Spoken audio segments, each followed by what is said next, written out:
You know, when you go online, you'll find a gazillion tips on this topic, but today, in this video, I'm going to give you my own secret, tried and tested, very easy and surefire techniques to be this person.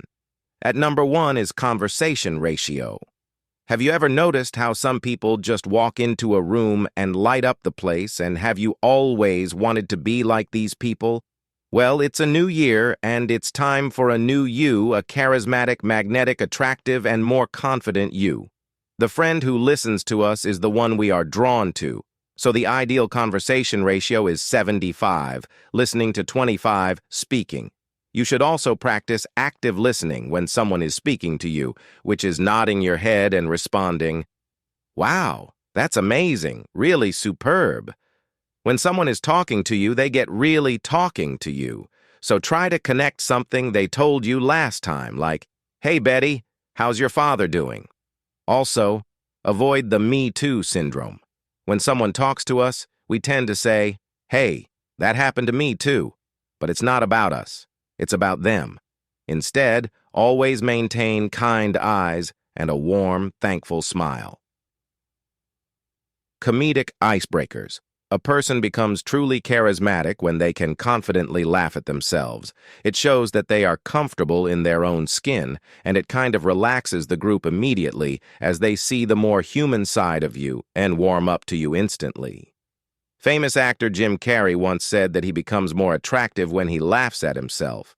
Now, no friendly conversation is complete without some leg pulling and laughing. Name card.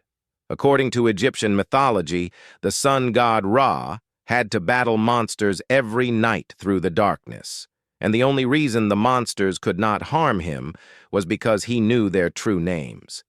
This idea that knowing someone's name gives you power is also present in some science fiction films, and the German fairy tale of Rumpelstiltskin also explores this idea. Therefore, using someone's name when conversing with them is equivalent to having some control over them. However, the biggest mistake is to fumble and say something like, "Hey, Jack, how are you doing? We haven't seen you in a while." Now, don't go overboard. The key is to remember their name and use it often. At number 4 is the secret strategy. The secret strategy. Should I reveal the secret strategy to you now, only if you swear not to tell anyone? All right, deal.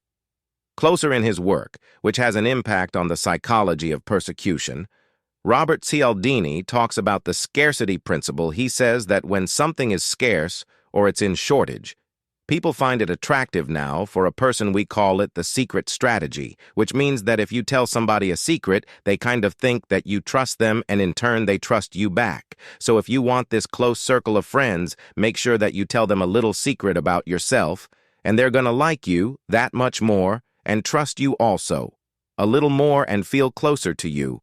But make sure that you're telling them your own secret. And don't tell the secret of friend number A to friend number B, because that's like at number 5. Roots of interest. Is roots of interest now?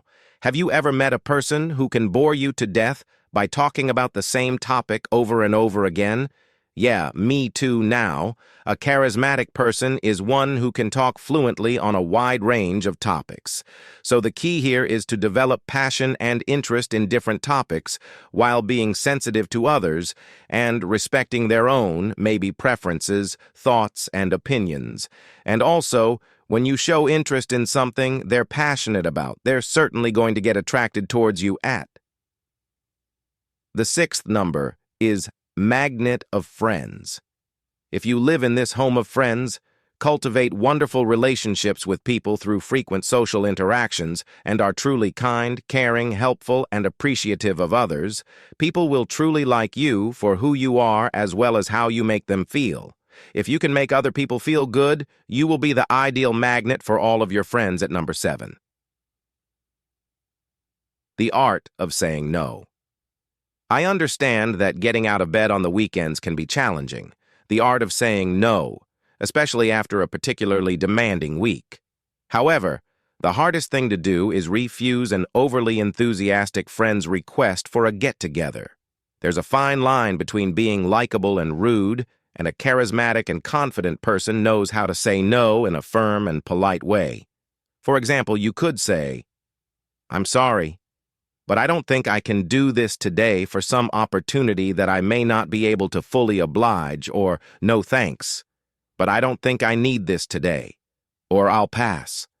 I'm afraid I have another commitment for an unwanted invitation."